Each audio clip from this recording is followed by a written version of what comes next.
Price അലോട്ട് Zion Bible കിസാൻ program ചാനലിലേക്ക് എല്ലാ പ്രിയപ്പെട്ടവർക്കും വീണ്ടും സ്വാഗതം. നിങ്ങൾ ആദ്യമായിട്ടാണ് ഈ ചാനൽ കാണുന്നതെങ്കിൽ സബ്സ്ക്രൈബ് ചെയ്യുക, ലൈക്ക് ചെയ്യുക. ഏറ്റവും പുതിയ വീഡിയോകൾ നിങ്ങളുടെ പേജുകളിലെത്തുവാൻ ബെൽ ബട്ടൺ പ്രസ് ചെയ്യുക. സ്പെഷ്യൽ ബൈബിൾ പ്രോഗ്രാമിലേക്ക് എല്ലാ പ്രിയപ്പെട്ടവർക്കും സ്വാഗതം.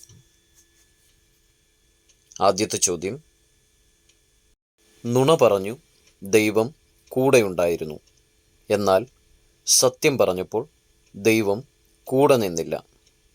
ആരുടെ കൂടെ? ഉത്തരം: ശിംശോൻ്റെ കൂടെ. ന്യായാധിപന്മാർ 16-ാം അധ്യായം 7-ാം വാക്യം, 17-ാം അധ്യായം 20-ാം വാക്യം. അടുത്ത ചോദ്യം: 4 അക്ഷരമുള്ള എൻ്റെ പേരിൽ ഒരു തലവനെയും ഒരു നഗരവും കാണാം. എന്നിൽ ഒരു രാജാവ് ക്യാമ്പിംഗ് ചെയ്തിട്ടുണ്ട്. എൻ്റെ മൊഴി മറ്റൊരിടത്തു നിന്നും ശബ്ദിക്കും.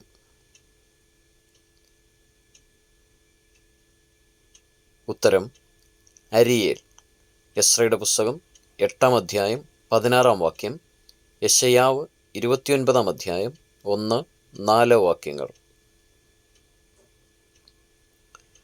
അടുത്ത ചോദ്യം: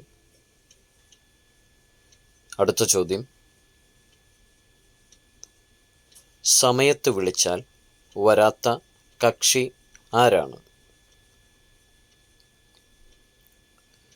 ഉത്തരം: ഫറവോൻ, സമയം തെറ്റിവരുന്നവൻ. യിരെമ്യാവിൻ്റെ പ്രവചനം 46-ാം അധ്യായം 17-ാം വാക്യം. അടുത്ത ചോദ്യം: കടും ചുവപ്പ് നൂൽ പോലെ ആയിരുന്നത് എന്താണ്?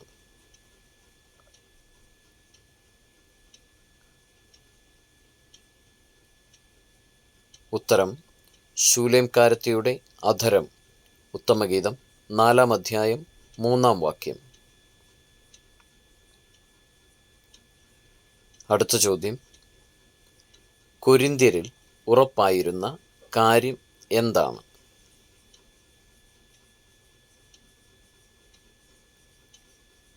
ഉത്തരം: ക്രിസ്തുവിൻ്റെ സാക്ഷ്യം. 1 കൊരിന്ത്യർ 1-ാം അധ്യായം 5-ാം വാക്യം. അടുത്ത ചോദ്യം: പെരുവെള്ളങ്ങൾക്ക് പറയുന്നത് എന്താണ്?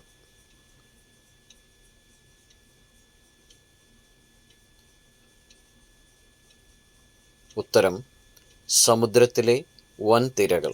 സങ്കീർത്തനം 93-ാം അധ്യായം 4-ാം വാക്യം. അടുത്ത ചോദ്യം: ദൈവത്തെ അന്വേഷിക്കാത്തവർ എന്ത് അറിഞ്ഞിട്ടില്ല?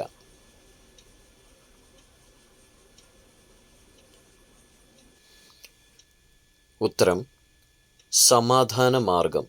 റോമാലേഖനം 3-ാം അധ്യായം 12-ാം വാക്യം, 17-ാം വാക്യവും. അടുത്ത ചോദ്യം: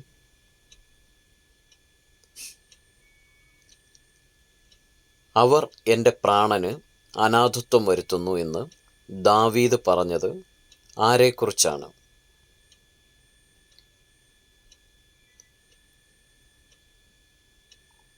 ഉത്തരം: കള്ളസാക്ഷികളെക്കുറിച്ച്. സങ്കീർത്തനം 35-ാം അധ്യായം 11-12 വാക്യങ്ങൾ.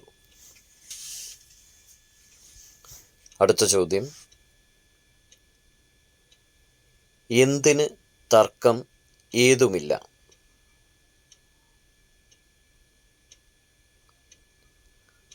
ഉത്തരം: ഉയർന്നവൻ താണവനെ അനുഗ്രഹിക്കുന്നതിന്.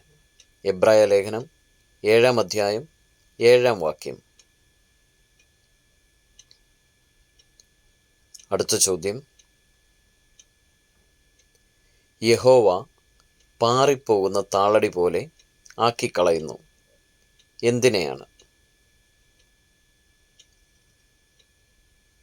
ഉത്തരം: രാജാക്കന്മാരുടെ വില്ലിനെ. യെശയ്യാവിൻ്റെ പുസ്തകം 41 അധ്യായം 2 വാക്യം. അടുത്ത ചോദ്യം: ദോഷത്തെ പിന്തുടരുന്നവൻ എന്തിനായി പ്രവർത്തിക്കുന്നു?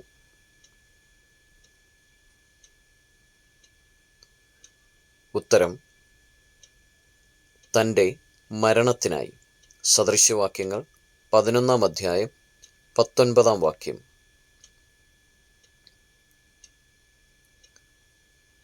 അടുത്ത ചോദ്യം: പത്രോസ് തൻ്റെ ലേഖനത്തിലൂടെ ഉണർത്തുന്നത് എന്താണ്?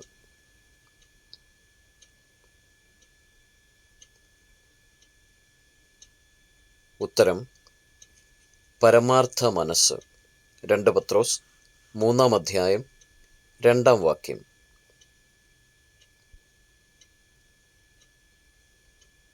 അടുത്ത ചോദ്യം: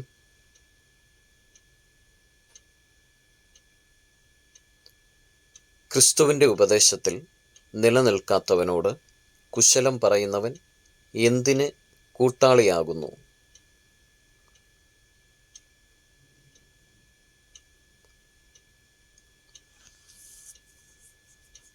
ഉത്തരം: അവൻ്റെ ദുഷ്പ്രവർത്തികൾക്ക്. 2 യോഹന്നാൻ 9 അധ്യായം 11 വാക്യം.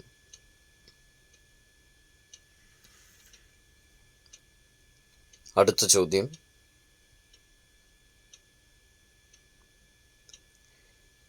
തീർച്ചയ്ക്ക് വേണ്ടുന്ന ബുദ്ധി എന്താണ്?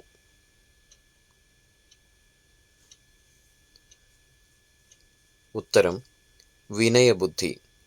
1 പത്രോസ് 3 അധ്യായം 8 വാക്യം.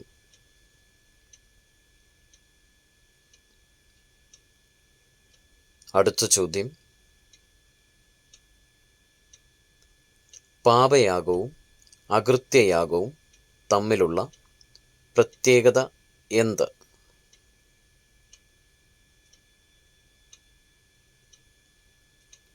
ഉത്തരം: പ്രമാണം ഒന്നു തന്നെ.